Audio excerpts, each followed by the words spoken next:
चतुराई दुख सकटे शरीर पाप सकटे लक्ष्मी तो कैलास कबीर जैसी स्थिती आहे तशा परी आहे कौतुक पाहे संचितांचे माई बाप हो कथा लावली आपण नवनाथ ग्रंथातून एक नाथ म्हणजे चौरंगी नाथ कथा ऐकासारखी आहे शास्त्राचा बोल आहे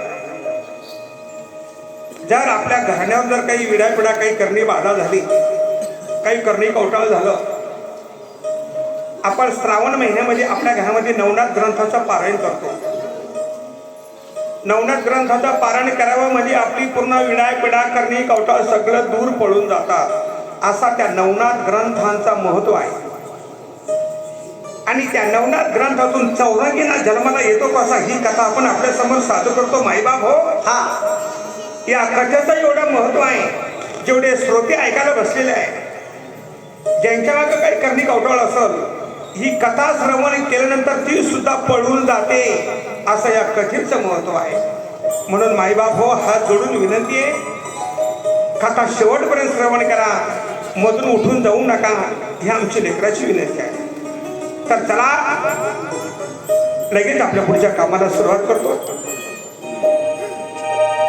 मी या कौंडण्या पूर्णगिरीचा राजा शशांकर आपका युगानी परकासुगी सत्य चालणारा सत्य बोलणारा परमेश्वराच्या आज्ञामध्ये वागणारा माझी राणी मंदाकिनी ती सुद्धा एक वचनी एक बाणी सत्य चालणारी सत्य बोलणारी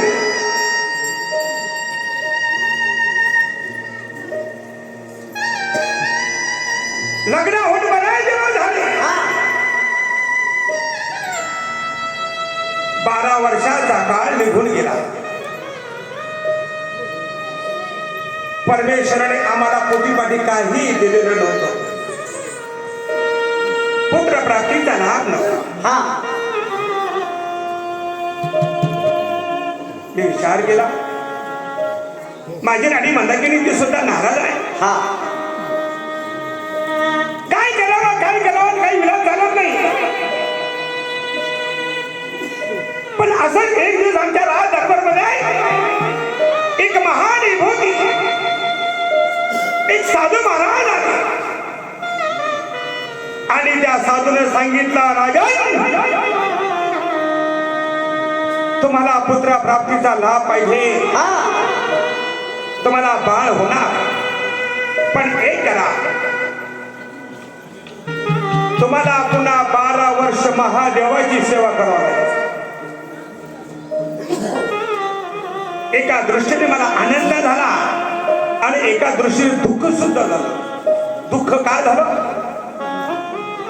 12 वर्ष लग्नाला झाले आणि पुन्हा 12 वर्ष महादेवाची तपासणी करायची म्हणजे किती काळ लोटणार पण एका दृष्टीने आनंद झाला का आम्हाला बाळ होणार काही हरकत नाही मग मी विचार केला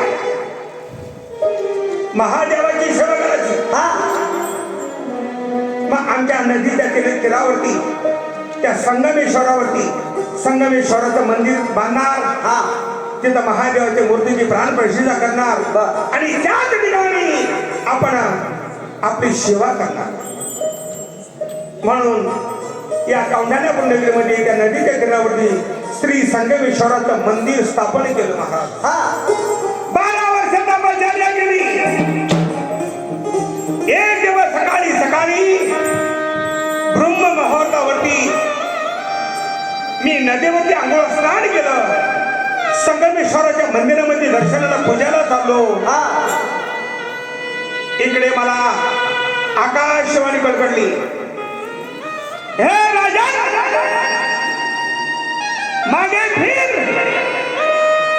त्या नदी पात्रामध्ये एक लहान बाळ घडत आहे जा त्याला उचलून घरी ने हाच तुला महादेवाचा प्रसाद आहे वा आनंद झाला मागं फिरून पाठवता त्या नदी पात्रामध्ये लहान बाळ घडत आहे इतका आनंद झाला महाराज मी जाऊन त्या बाळाला उचललं आणि कौटाळलं आनंदाच्या भरामध्ये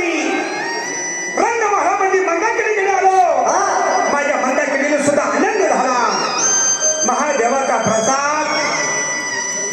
म्हणून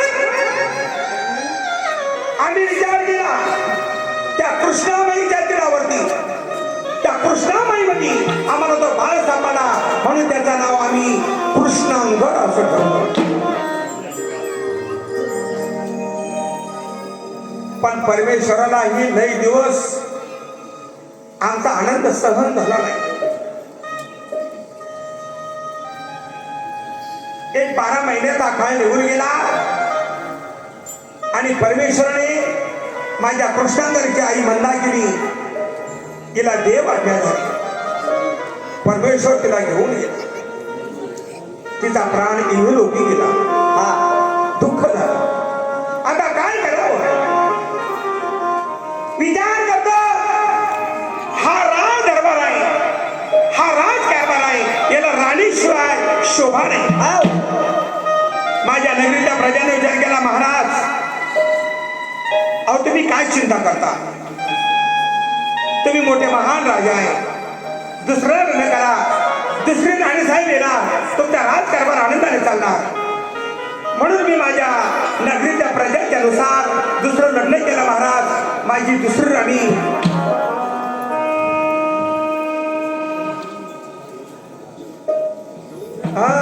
माझी दुसरी राणी ती भुजावती.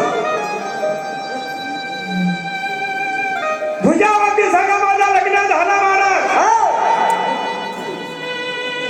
पण मी विचार केला ही माझ्या कृष्णांगरची सावत्र आई आहे. सावत्र आईचा कधी भरोसा नाही, ती काय करण्याचा पत्ता नाही. शास्त्राचा बोल आहे. मी विचार केला माझा कृष्णांगर लहान आहे, सौतीचा कावा नाकळे ब्रह्मदेवा, म्हणून मी माझ्या कृष्णांगरला मामाच्या गावी पाठवलं. माझ्या मंदाकिनीच्या माहेरी पाठवलं. माझा कृष्णागर मामाच्या गावी वाढीवरती लागतो आहे. 12 वर्षाचा काळ निघून गेला आणि माझी सेवा अपुरी राहिली. मी माझ्या राणीला भुजावतीला आवाज देऊन घेतो आणि तीर्थयात्रेला जाण्याची तयारी करतो. ही राणी भुजावती, राणी भुजावती, आहो तुम्ही आले का प्राणनाथा, आहो तुम्ही आले का प्राणनाथा, आहो तुम्ही आले का प्राणनाथा, आहो तुम्ही आले का प्राणनाथा.